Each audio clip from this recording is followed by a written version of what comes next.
Nigeria. The British colonialism and the making of a nation. The idea of nation states was new to the countries of Africa, like the rest of the world. The people in Africa were united together through their tribal identity. The Western colonizer randomly brought together certain areas under their control.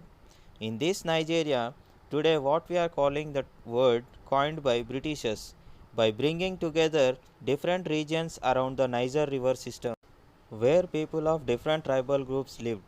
The northern Nigeria is dominated by Hausa Fulani people who were Muslims. The southeastern part of Nigeria is dominated by Igbo tribes, and while southwestern portions are dominated by Yoruba tribes. While the people in southern region mostly Christians, due to the long years of missionary activity, many people still practice tribal religious beliefs. Before a common democratic political system was built, modern Nigeria faced many conflicts between these three regions. Today also a legacy of colonialism continues in Nigeria because of European control over its natural resources, especially petroleum. The British established their rule over the coastal areas in 1861. They developed Lagos as their center of administration, trade, and education in Western Africa. The struggle against colonialism also started in Lagos, and Pan Africanism and Nigerian nationalism emerged. The Britishers followed divide and rule policy, how they implemented in India, the same in Nigeria also they implemented that.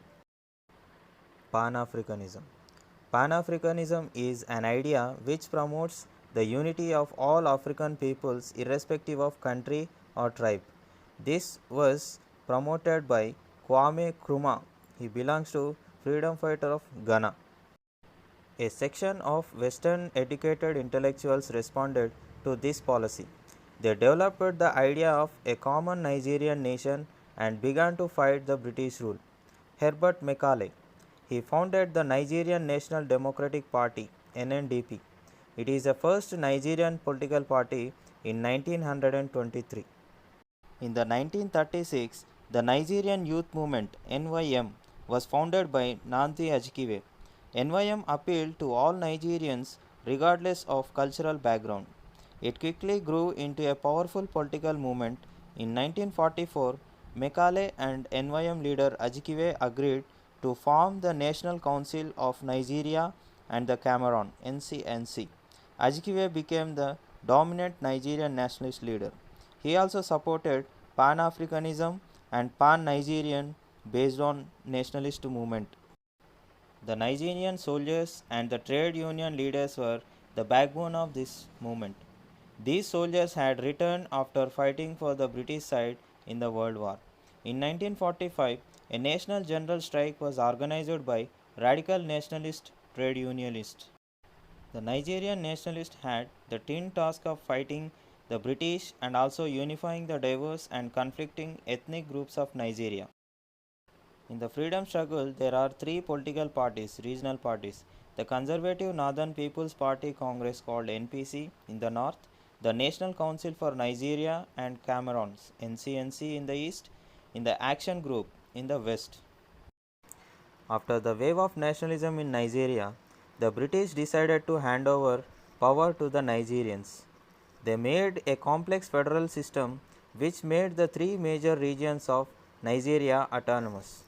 Nigeria became independent on the 1st October 1963. Unfortunately, the military rule started soon, reinforced domination of the north.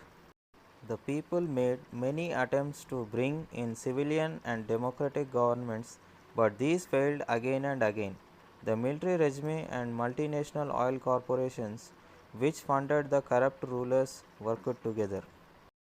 A civil war took place in Nigeria called Biafran War. After a long period of military dictatorship, Nigerians elected a democratic government in 1999. Oil, environment and politics.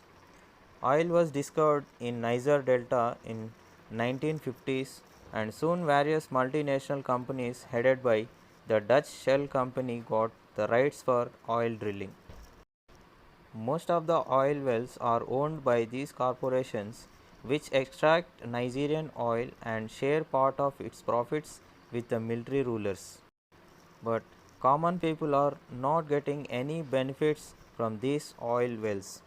The oil spillage from oil wells has a major impact on the ecosystem. The large areas of the mangrove forest, which are especially susceptible to oil, have been destroyed. Around 5 to 10% of Nigerian mangrove ecosystems have been destroyed, either by clearing or oil. Spills destroy crops and aquaculture through contamination of groundwater and soil. Drinking water is also frequently contaminated. The early 1990s, the various ethnic groups and some NGOs began demanding compensation for the ecological damage. However, in 1990, an eminent human rights activist and environmentalist, Ken Saro-Wiwa, was executed by the military government despite international protest. Thus, you can see that Nigeria is still making efforts to come together as a nation, work out a stable democratic system, and gain control over its material resources.